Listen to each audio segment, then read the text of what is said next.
Salve galera, eu sou o Vitinho e você está no Distorção Nerd.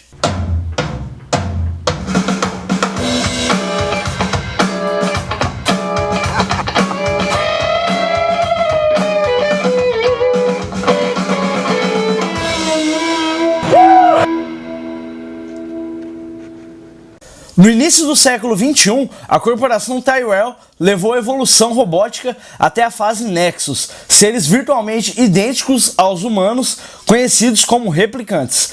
Os Nexus 6 eram superiores em força, agilidade e no mínimo tão inteligentes quanto os humanos que os criaram. Os replicantes eram usados fora da Terra como escravos, eram usados na arriscada exploração e colonização de outros planetas. Após um motim sangrento de uma equipe de combate Nexus 6 em uma colônia, os replicantes foram declarados ilegais na Terra. Tinham como punição a morte. Esquadrões especiais de polícia, os Blade Runners, tinham ordens de atirar para matar quando detectassem qualquer replicante. Isso não era chamado de execução, e sim de retirada ou aposentadoria. Até que, em novembro de 2019, em Los Angeles, quando 4 replicantes chegam vivos à Terra, um ex-Blade Runner, Rick Deckard, é encarregado de caçá-los.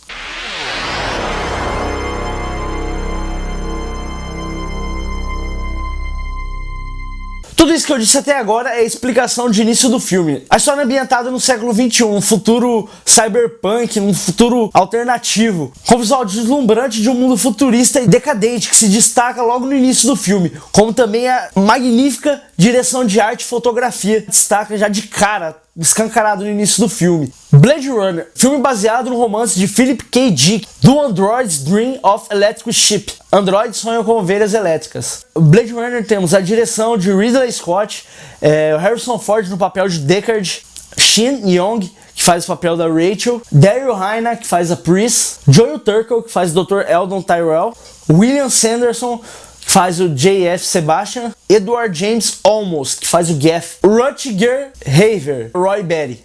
Esse filme no total ele teve 7 versões, cara. Ele teve versões de diretor, versão estendida do diretor, versão final do diretor, remasterizado. Teve várias versões desse filme. No Blade Runner você vê sempre aquela multidão de pessoas, o excesso de população, a superpopulação, digamos assim. O ambiente ele é cheio de pessoas de diversas nacionalidades. Que você vê são asiáticos, assim, coreanos, não sei, eu não sei distinguir qual é qual, mas você vê isso no filme, de diversas nacionalidades no filme. E sempre aquele visual sombrio, aquele visual poluído, aquele clímax de um futuro todo distorcido, todo acabado que era a visão do diretor. O figurino do filme, ele é exatamente o que tem que ser, assim. Tem uma personagem em destaque, que é a Pris, que ela tem uma maquiagem que ela parece uma boneca. O cabelo dela parece aquela boneca de pano que sua avó fazia quando você era criança, misturado com aquela boneca de porcelana que te dá medo só de olhar. Aquela coisa demoníaca, assim, aquela coisa bizarra daquelas bonecas assim. Também os carros futuristas que você vê, a ideia do diretor de como que seriam os carros nos dias de hoje, os carros voadores, os clássicos carros voadores do futuro. A diferença dos ricos milionários que moram no topo dos arranha-céus para a ralé que mora embaixo, ó, no nível do chão, na sujeira, no submundo do Blade Runner. Essa crítica social, esse contraste do poder e da ralé. Esse contraste da tecnologia e da sujeira, que já causa já essa crítica, já de início do filme. Vários prédios esmagando em espaços que eles nem cabem, assim, prédios gigantes, aqueles arranha-céus mesmo. O visual dos carros, que você vê aqueles carros sujos de um futuro totalmente poluído, causa disso o resultado das mudanças climáticas provocadas pelo desenvolvimento social, desenvolvimento tecnológico, pelo crescimento da sociedade, todo aquele ar podre, aquela poluição, aquela coisa que só o Blade Runner tem. Blade Runner é um filme de ação intensa, com uma profunda reflexão filosófica sobre a identidade do homem, debilitado pelo descentramento do ser humano, diante da vigência das tecnoestruturas burocrático-corporativas do mundo. É o caso de Deckard, indivíduo perdido, solitário. Você vê que ele é uma pessoa meio deslocada, você não sabe de onde ele veio, quem ele é. O personagem dele, ele é bem obscuro mesmo. O que vem é a seguinte questão: Deckard é um replicante? Esse filme ele saiu em 1982 e até hoje ele tem essa dúvida se o Deckard era realmente um replicante ou não. Ele tem várias evidências no filme que geram essa dúvida se ele realmente é um replicante. Como, por exemplo, todos os replicantes, eles têm uma ficção por fotografias. Você vê que todo replicante ele guarda alguma foto sobre o seu passado, alguma coisa que remeta ao seu passado, que é implantado no cérebro dele, né? Em alguns momentos ele tem sempre essas fotos guardadas com ele. E o Deckard, quando você vê o apartamento dele, tem uma parede que ela é cheia de fotos preto e branca, fotos com mulheres, crianças, de possíveis passados dele, digamos assim. Ele tem várias fotos, o que causa essa dúvida. E o Harrison Ford, na época do filme, ele afirmou que o Deckard não era um replicante, mas ao mesmo tempo, o Ridley Scott, ele também afirmou que o Deckard era um replicante. Então a gente sempre vai ter essa dúvida. Na obra original, que é do Philip K. Dick, o Deckard não era um replicante, ele era um ser humano normal. Porque também algumas críticas do filme, do preconceito que ele traz do replicante com o ser humano, perde um pouco a essência do filme se o Deckard ele for um replicante. Porque só um humano poderia enfrentar um replicante dentro do contexto do filme.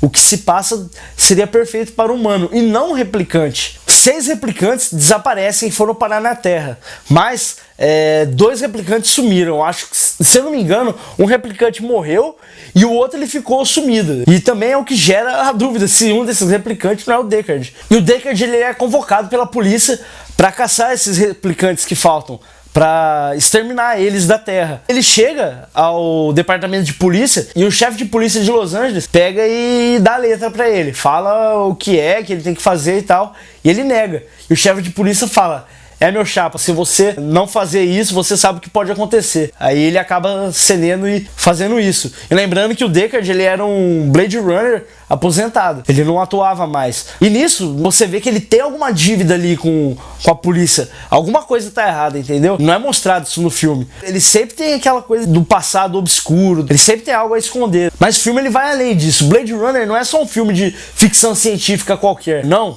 Longe disso. Quando o Blade Runner saiu no cinema, ele foi um fracasso de bilheteria. Para fazer o filme, foram gastos em cerca de 30 milhões. Cara, não arrecadou nem um terço disso. Ele arrecadou cerca de 6 milhões. Foi um fracasso de bilheteria. A crítica da imprensa especializada caiu matando. A crítica popular caiu matando, que o filme foi visto como uma merda na época. Tinham vários títulos que deram pro filme, chamaram ele de pornografia da ficção científica, de pior filme de todos os tempos, falaram que era um filme que não valia a pena ser visto no cinema, não valia o investimento do dinheiro do seu ingresso. Tempo depois que o filme ele foi ganhar uma notoriedade. O filme, na verdade, ele foi cortado pela Warner, que nós vemos que não é de hoje que a Warner corta seus filmes. Desde os primórdios, ela tem essa maneira de cortar os filmes dela do jeito que ela bem entender. Apesar de que o Ridley Scott, ele faz várias versões do filme dele também, né? Faz a versão estendida, a versão sei o que, a versão da puta que pariu.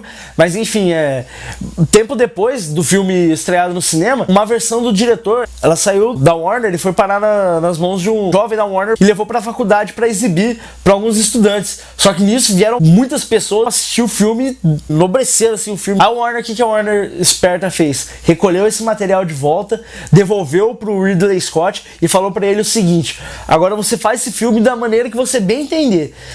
Tudo que você queria colocar, que não pode colocar, você coloca. Faz o seu jeito, de como era pra ser o Blade Runner mesmo. E em 1992, se não me engano, ele foi exibido no cinema de novo. Que foi aí que explodiu, que virou um dos maiores clássicos do cinema, um dos maiores filmes de ficção científica de todos os tempos. Pra mim, ele e 2001, Uma Odisseia no Espaço são os maiores filmes de ficção científica de todos os tempos. Que o filme é simplesmente incrível, ele é genial. E a partir daí o filme se tornou cult, se tornou essa grandiosidade que ele é hoje.